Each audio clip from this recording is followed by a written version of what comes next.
如果欺负老人有段位，这位银行经理绝对有一套。他曾推荐老人办了抵押贷款，而且利息并不高，可如今利息翻了3倍。从最近的1月开始，最初利率已经过期，现在的利息会每月激增。可老人清楚地记得，办理贷款时，经理可不是这么说的。You told me that the odds on the rate going past the prime rate were extraordinary, but possible. 百年难遇都让老人遇到，这帮坏蛋盯上的不是老人的退休金，而是老人的房子。先套路老人还不起贷款，最终的目的是让房子归银行所有。但老人可不能失去房子，他的房子占着学区，女儿外孙女和他生活在一起。为了外孙女的学业 I can't lose my house. Not to worry, you're on the yellow notice. The red one is more weighty. 就在银行经理得意之时，3名绑匪闯进银行，他们的目的很简单，那就是取点钱花花，并且素质极高，钱箱都是自己准备。劫匪让所有人四脚朝天 ，Everybody down！ 老人一肚子火气，他继续和经理理论，可却被劫匪老大听到。Gentlemen, it's best to remain silent. I'm cramping. Relax, please. You can sit up. Hey, no, not you. Pussycat. 出纳员为他们火速装钱，老人递出信封。就在这时，他看到劫匪的纹身，接着递出钱包，可劫匪拒绝了他，并告诉老人 It is a culture's duty to take care of its elderly. Chuck here couldn't give a crap. Chuck. 恰克被抢了钱包，又被劫匪一顿呵斥。劫匪完成任务后，大摇大摆离开银行。经理吓得尿了裤子，老人却意外的笑了。他向警方供出劫匪纹身，说得很细致，只要找到纹身工作室，就能找到纹身师，就能找到银行抢劫犯。可一个老头的建议，骄傲的联邦探员怎能相信？他们有自己的办案方法。于是，在晚间电视 We find this artist, then we can find our purple. It's pretty standard stuff, anyway. Hey, that's what we said. 好友威力看到新闻，3名劫匪抢走了160万，联邦探员仍然没头绪。又一件不好的事情传来，他们服务半辈子的工厂转移到越南，没有了美国业务，这里就没有财务责任，也就是在座的各位没有养老金啊。几位老人破产了，他们甚至交不上房租，即使律师打赢官司，等拿到赔偿的时候，他们也已经不在人世了。劳碌一辈子本该享福的时候，老人们却被套路，工厂甩了他们，银行又虎视眈眈，这个世界很不美丽。老乔提起那件抢劫案，他觉得应该策划干他一票。老乔走路蹒跚，这天回到家后，是银行寄来的红色通知，他仅有的房子将要归银行了。威力这边更不好，他如今已经病危，肾脏需要做移植手术才能继续活下去。可如今没了退休金，能吃饱肚子都是问题。女儿忙碌于工作，和孙女生活在国外，因为威力没钱，他们1年才能见到一次。本想说出这件事，可看到幸福又快乐的孙女，他还是选择没有开口。3个老人中，也就阿尔生活好一点，他有一技之长，可以教孩子吹萨克斯为生，甚至还迎来了爱情。男孩的奶奶对他一见钟情。这天是威力的生日，老友在救济站为他庆生，趁着没人注意 Think I may rob a bank. What was that? I'm thinking of robbing a bank. I'm thinking about buying a Ferrari. I just got drafted by the Knicks. Good week for everybody, huh? Good week.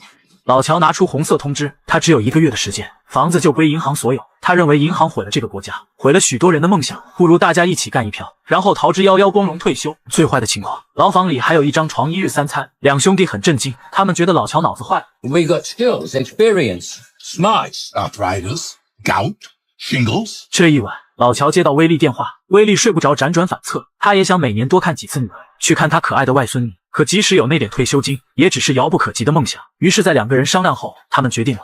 Albert, pick up the phone. 但是阿尔不同意，他不想成为一名罪犯。但是即使是不同意，也被迫参加了明日的演习。他们准备拿超市练手，让不同意的阿尔在汽车等候。老乔鬼鬼祟祟，被超市保安盯上，威力却蒙混过关，抱着他的目标逃离超市。可是意外却发生，因为阿尔的女友在超市工作，他进去闲聊了。接着是老乔，他成功甩了女保安，可看到阿尔不在之后，于是顺手牵羊，开走了老太太的购物车。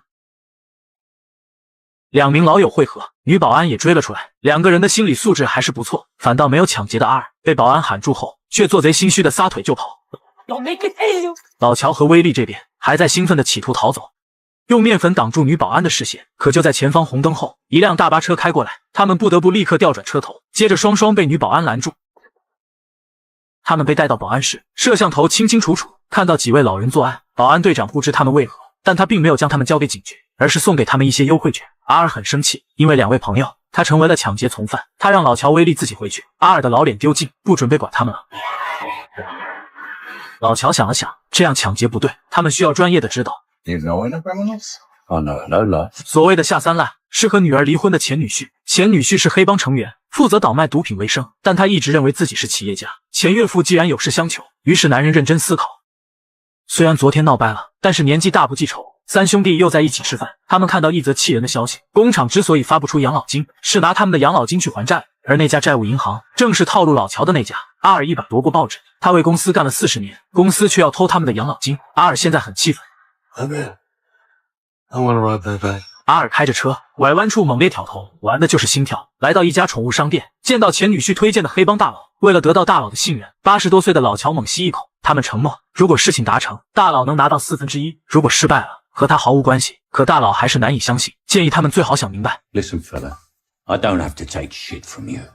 I get enough of this crap out there. In 20 days, I will not have a roof over my head. My social security check is a joke, and my pension is tits up. Us three are going to go through with it. We are going to go through with it. If you want to make 25% helping us, that's fine. But if you don't, keep the bullshit to yourself. Mañana. 接下来的20天，大佬给他们上课。抢银行是一个艺术活，为他们量身打造计划。3位老人亲临现场，记录银行的日常工作情况。正确的逃离也很重要，找一辆不会被注意的车，学会连接火线。还有锻炼身体。这个年纪的劫匪身体状况是重中之重，在面具笼罩下，要展现出20多岁的身体，不在场证明。行动前必须想好，反反复复的训练，把握时间。他们不能差1分甚至1秒。练习场里学会射击，必要的时候需要开枪。20天的训练，一切准备就绪。行动的那天早上，老乔叫来前女婿。 You do this every day? Every day. No shit. Yes, shit. Wish my dad did this for me. So does your daughter. 老乔教会前女婿如何去做好一位父亲。他们一同送孙女上学。 See you later, Dad. 到了中午，河边的嘉年华派对，他们几乎和所有熟人打招呼。在下午2点半，3个人分别混出派对。老爷爷们戴好面具，同一时间进入银行，特制拐棍将门反锁。在2点45分准时。 Ladies and gentlemen. 由于是本月第2次被抢，工作人员还是很懂流程。所有出纳员打开抽屉，所有现场人员4脚朝天，出纳员不停地装钱。他们知道劫匪时间紧迫，总之打劫流程双方都很娴熟，但还是有人按动警报。一位亚裔女孩引劫匪注意，想念外孙女的威力，和她进行短暂交流。可由于戴着面具，她突然呼吸不畅，倒在地上。女孩看她不像坏人，为了让劫匪呼吸，竟然去掀开了威力的面具，还好被妈妈阻止。女孩又看到劫匪的手表，上面的背景是一个小女孩。任务基本搞定了，可银行经理却趁机拿枪。银行经理疯了，本来已经坑到了很多钱，而如今的2次抢劫对他的打击实在太大，导致他这次竟没有尿裤子，竟然还敢和劫匪硬刚。可是，一枪都没有击中，而劫匪这边。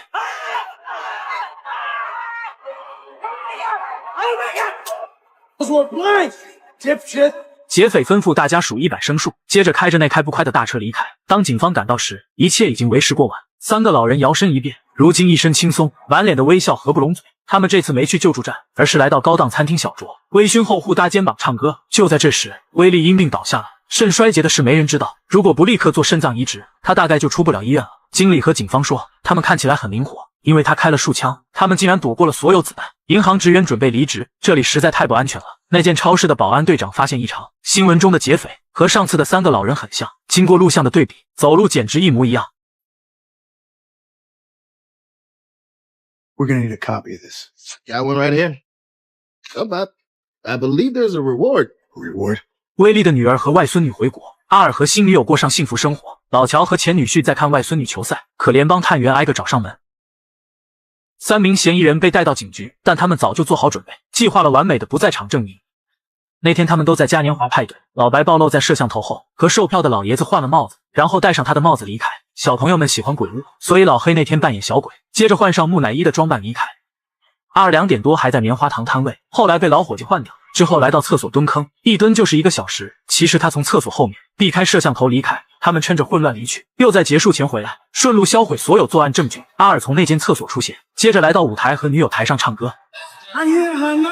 老白在路上见了黑帮大佬，将所有的钱交给他保管。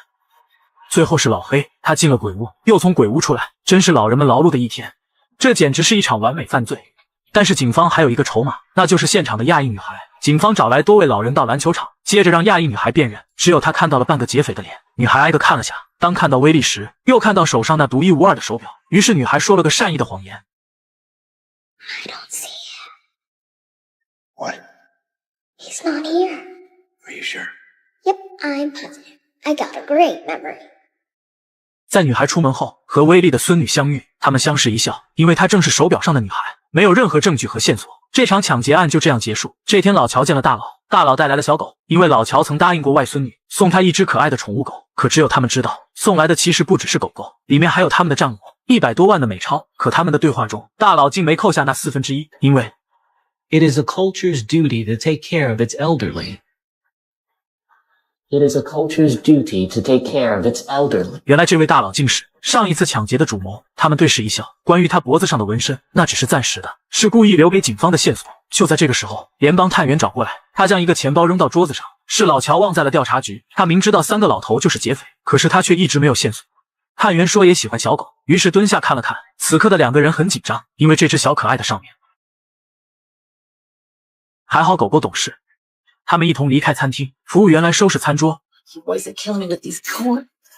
他们光顾这里数多年，在最困境的时候，老妹妹送他们派吃，所以这是报答这位美丽老妹妹。接下去的一天，老人救济站也收到礼物，是2个大大的派，可端起来再看，上面有一张字条，所有的人都有的。威利做了肾脏移植手术，而被移植的正是他的老友阿尔。老乔全额还清了贷款，保住了留给孙女的学区房，如今又恢复到幸福的生活。最后，威利阿尔平安出院，阿尔和安妮也走向婚姻殿堂。电影到此结束。3个老枪手，先说下3位老戏骨。在拍摄电影时，迈克尔·凯恩84岁，摩根·弗里曼79岁，艾伦·阿金83岁，他们全部奥斯卡小金人加身。电影的主旨是关爱老人，影片中有很多细节，银行待客区的椅子，老年人坐下后很难起身，信件中渺小的字体和各种老人不理解的存款制度，所以影片的行为不可取。但是关爱老人是这个社会应尽的责任。